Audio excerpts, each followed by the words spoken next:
on this position, we're obviously down a rook. And although we can get that rook back, well then you can probably see that this position is not gonna look that good for one. In fact, probably the best they can do is a draw. And so probably, I have no idea what to play this. So,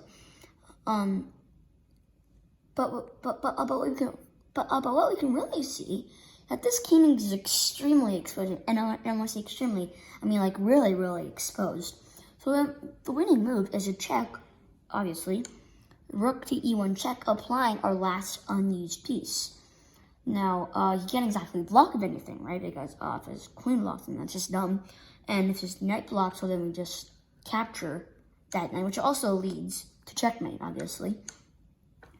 Now, after rook to e1 check, the quickest checkmate would be king to d8, because then we can see that this bishop does a very important job, not just eating the rook, or capturing the rook in chess terms, but after queen e7 check, the king goes to c8, and now we see that this bishop is actually guarding b7, or the king's only escape square. So now it looks uncommon, but after queen to e8, rook takes, and then rook takes e8, white actually wins by checkmate, since it looks like there couldn't be a back rank queen, right? Because there's only one pawn in front of it, and a knight, of course.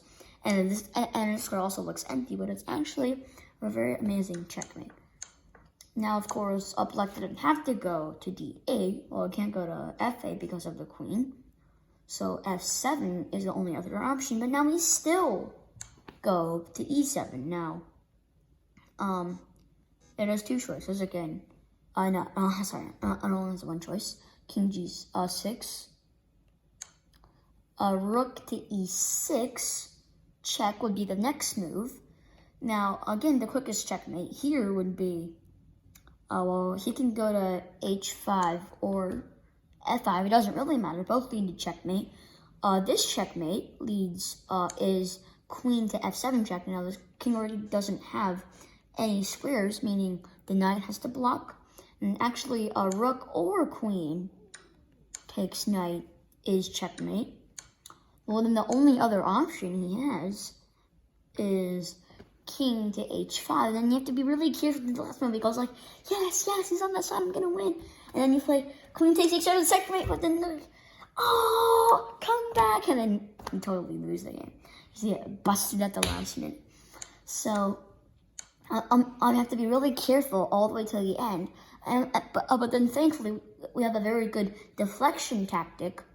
It's bishop to f3 check. Now again, it doesn't have any moves except queen takes f3. But now the queen is finally away from h7, and now queen takes h7 is check.